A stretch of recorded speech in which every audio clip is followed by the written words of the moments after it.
Hello students, ધોરણ 12 science chemistry વિષય ગુજકેટની તૈયારી આપણી કન્ટિન્યુ છે. આજે બીજો ભાગ જે આપણો પાર્ટ 2 છે કેમેસ્ટ્રીનો, એના મોસ્ટ આઈએમપી ક્વેશ્ચન લઈને આપણે સોલ્વ કરવાના છે, જે તમને તમારી આવનારી ગુજકેટની એક્ઝામમાં ખૂબ જ હેલ્પફુલ થશે.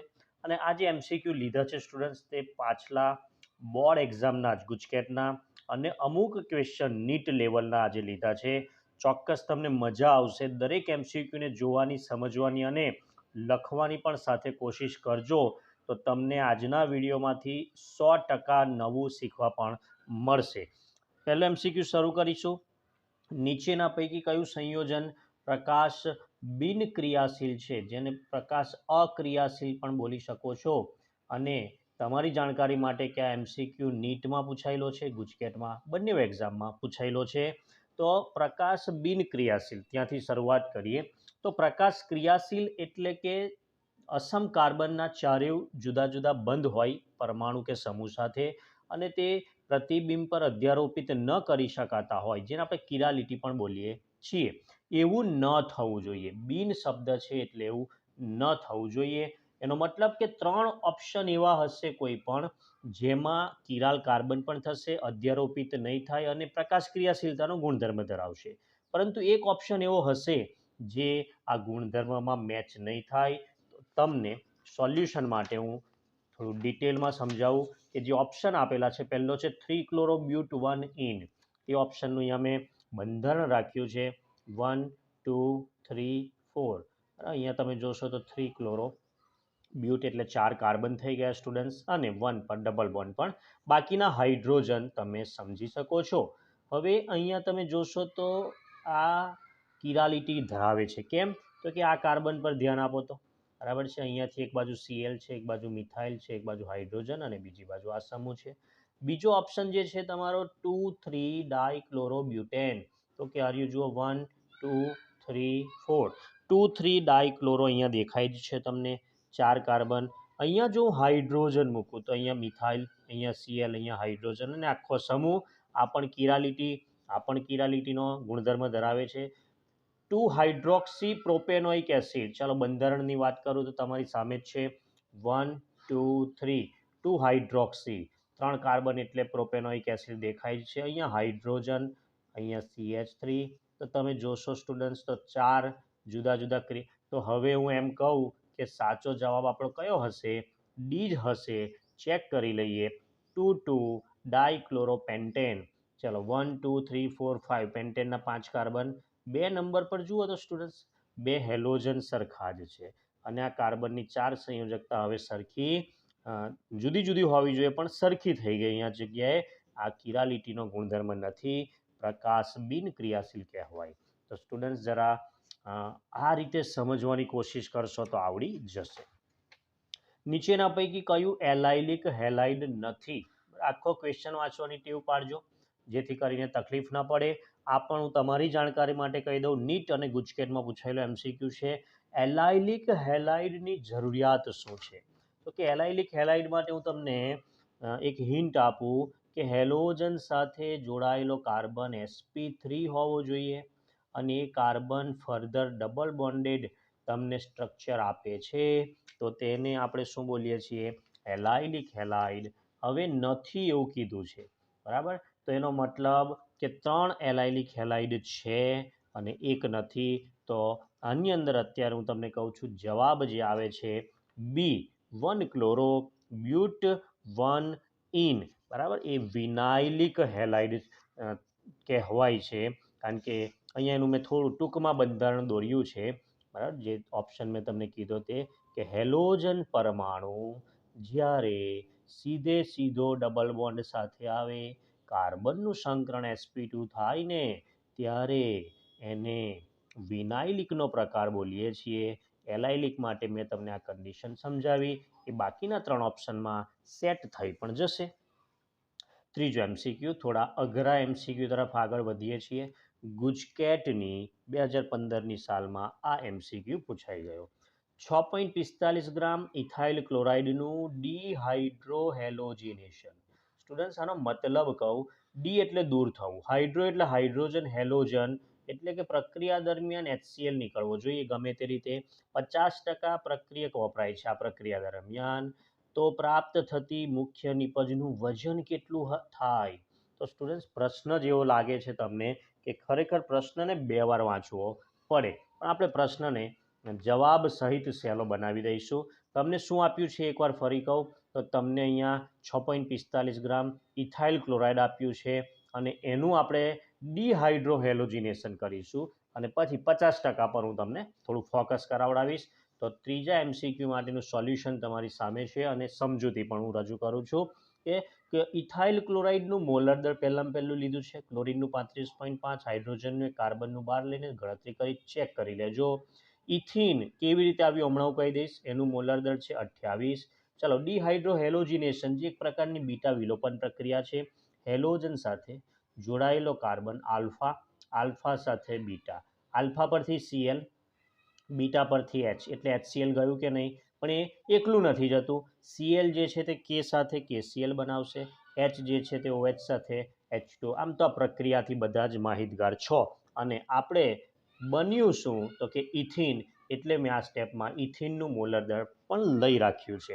તો કે આ જે 64.5 ગ્રામ જે આપણો ઇથાઇલ ક્લોરાઇડ છે એ આ પ્રક્રિયામાં 1 મોલ વપરાયો. જોજો જે મેં લખ્યું છે તે 1 મોલ વપરાયો, ત્યારે તમને ઇથિનનો પણ 1 મોલ મળ્યો. તો કે 1 મોલ ઇથિન એટલે કેટલા ગ્રામ થયું? 28 ગ્રામ. અને એક વસ્તુ રકમમાં કીધી કે 50% જ પ્રક્રિયક તમારો વપરાય છે. તો ઇથિન જે 1 મોલ બન્યો એ પણ 50% એટલે અડધો જ બનવાનો. તો બોલો 28ના અડધા કેટલા ધારી લઈશું આપણે? 14. આ સ્ટેપ ખાસ. 100% પ્રક્રિયા થઈ ગઈ હોત તો 28 ગ્રામ ધારી લેતા, 50% પ્રક્રિયા કીધી છે તો 14 ગ્રામ ધારી લઈએ. તો 64.5 ગ્રામે 50% થયા 14 ગ્રામ. મને રકમમાં 6.45 ગ્રામે પૂછ્યું છે તો કેટલા ગ્રામ ઇથિન? તો સાદુરૂપ હવે તમારી સામે મૂકું છું. આટલો જવાબ 1.4 ગ્રામ. એકવાર કેલ્ક્યુલેટરમાં સ્ટુડન્ટ ચેક કરી લેજો. આમ તો ડાયરેક્ટ પણ ચેક થઈ જાય, પોઈન્ટ તમે જોશો તો ડાયરેક્ટ પણ કેલ્ક્યુલેશન થઈ જાય એ રીતનું છે. તો ખાસ આની કાળજી લેજો, ગણતરી લખી રાખજો, કારણ કે સમજણ તો પડશે પણ પછી ભૂલી ના જતા.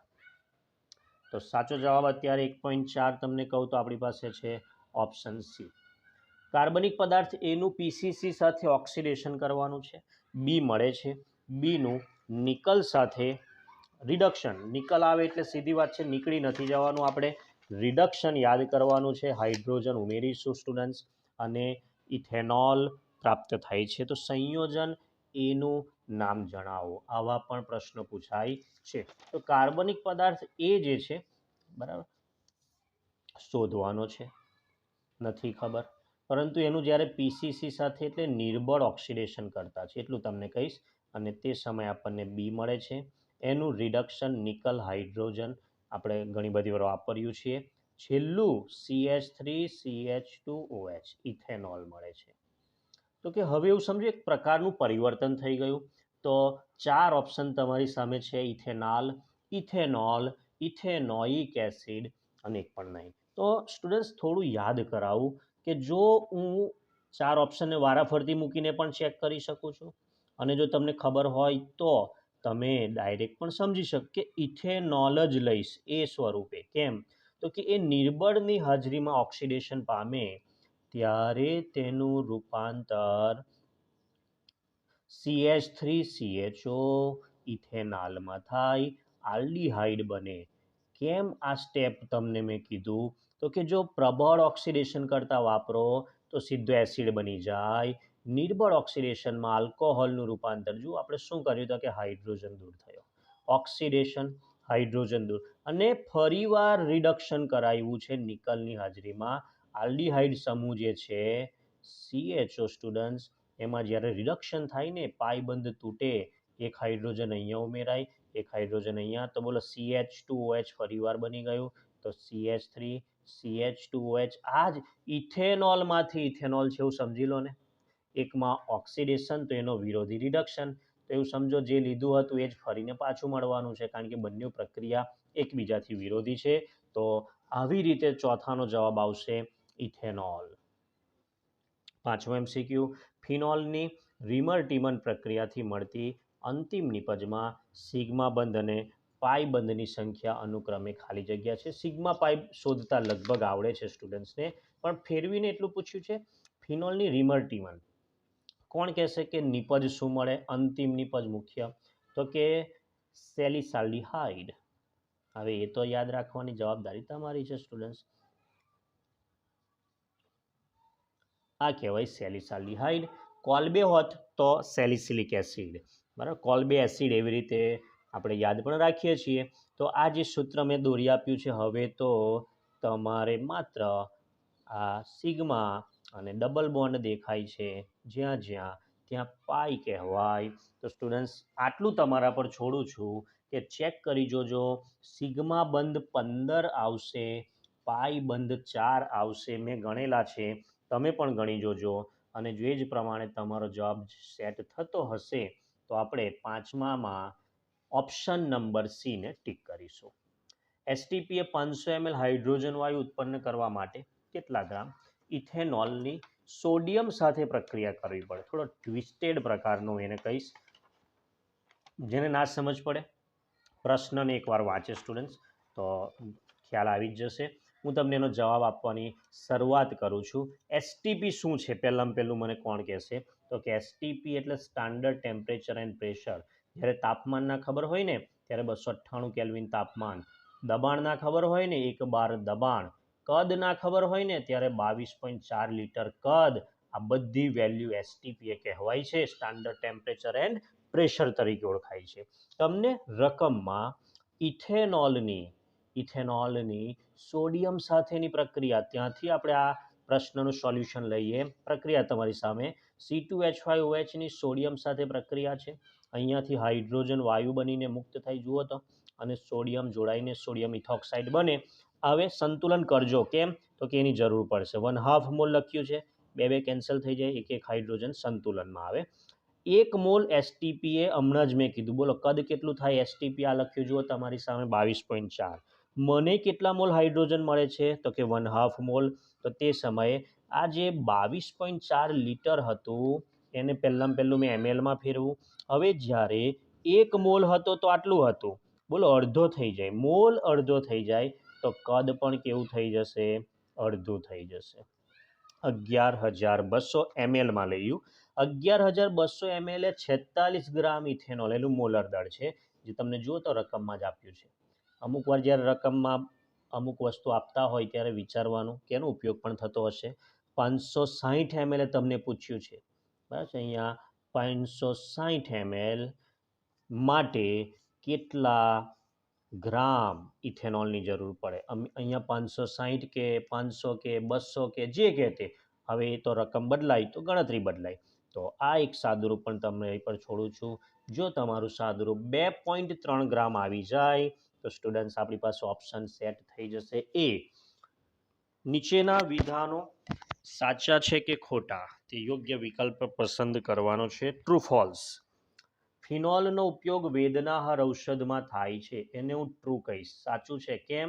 તો કે મને એક પ્રક્રિયા યાદ આવે છે કે એસ્પિરિન નામનો પદાર્થ ફિનોલનું જ આપણે એસાઇલેશન અથવા તો એસિટિક એનહાઇડ્રાઇડ સાથે કરતા હતા. એસ્પિરિન એ વેદનાહાર પેઇન કિલર છે જ. ફિનોલનું તટસ્થીકરણ Na2CO3 વડે થતું નથી. ફિનોલ એ નિર્બળ એસિડ છે, યાદ કરો, અને આ પણ નિર્બળ બેઝ છે, માટે તટસ્થીકરણ ધીમું થઈ જાય, બહુ સ્લો પ્રોસેસ, એટલે એમાં નિપજ મળવી મુશ્કેલ. આ વાક્ય ખોટું છે. પહેલું સાચું હોય, બીજું ખોટું હોય તેવો ઓપ્શન આપણી પાસે છે, ઓપ્શન નંબર બી. સાતમામાં બી જવાબ આવશે.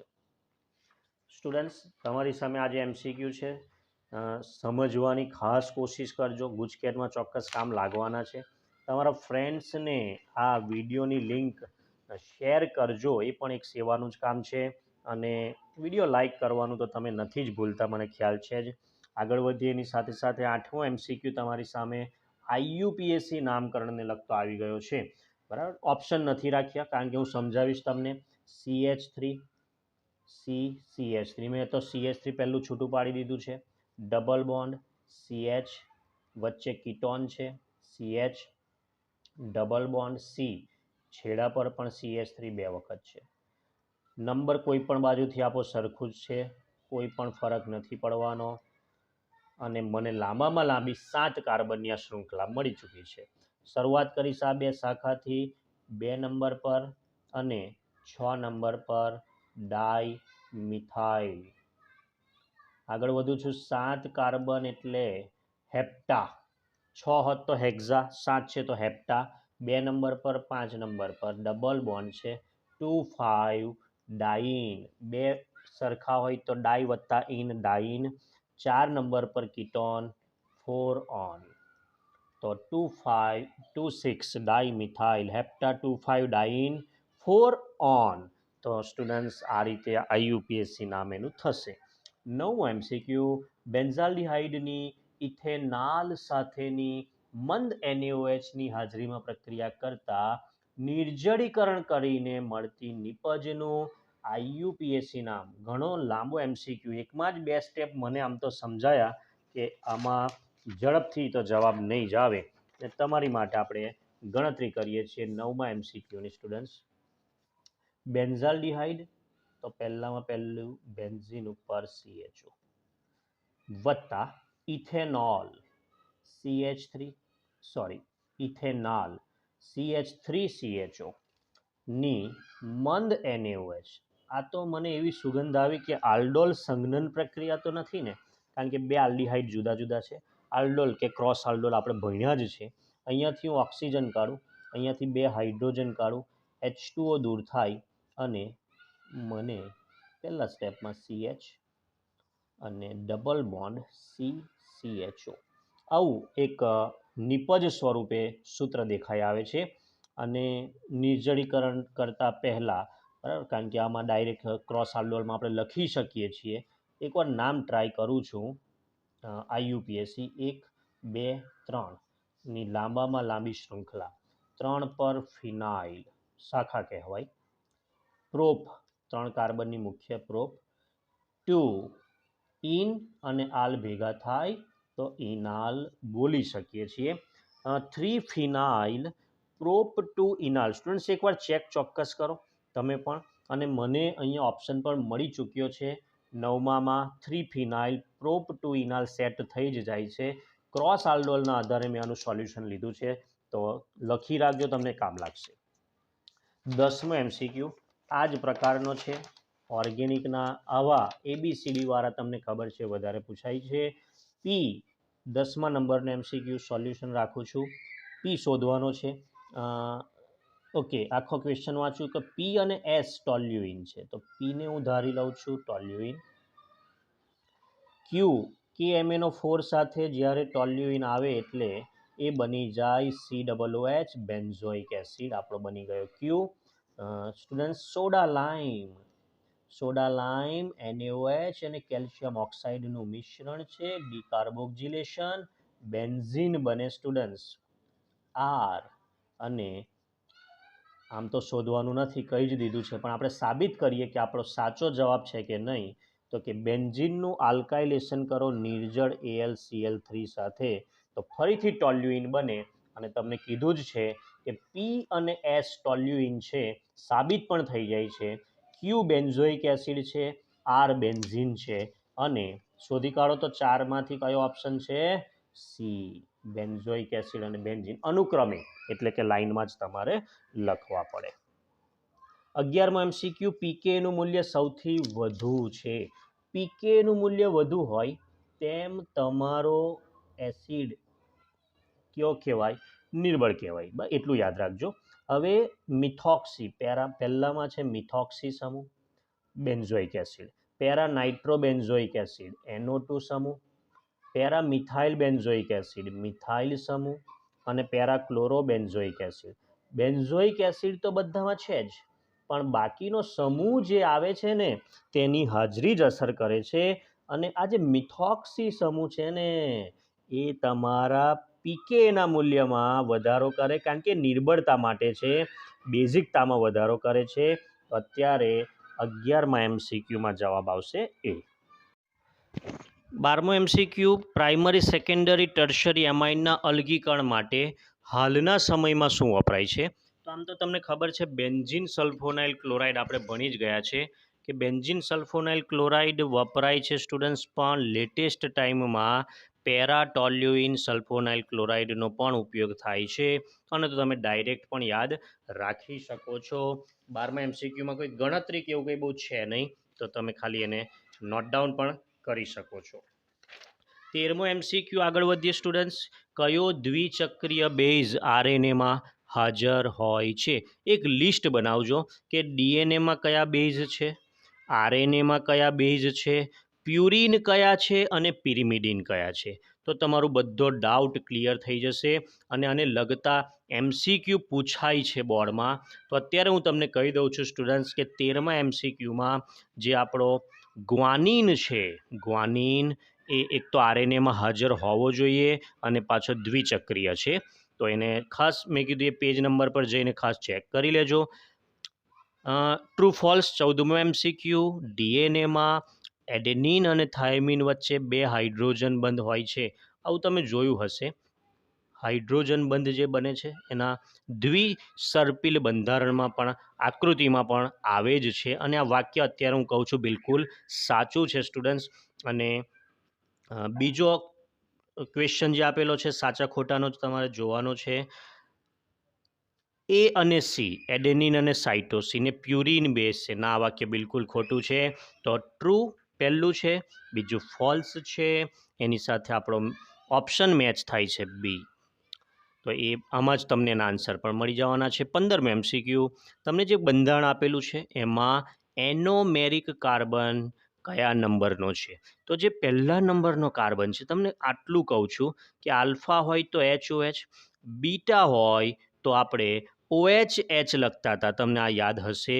આ ફેરફાર કરવાની જવાબદારી પહેલા કાર્બનની છે, નહીં કે તમે બાકીના અંદરના સૂત્રમાં કોઈ ચેન્જ કરી શકો.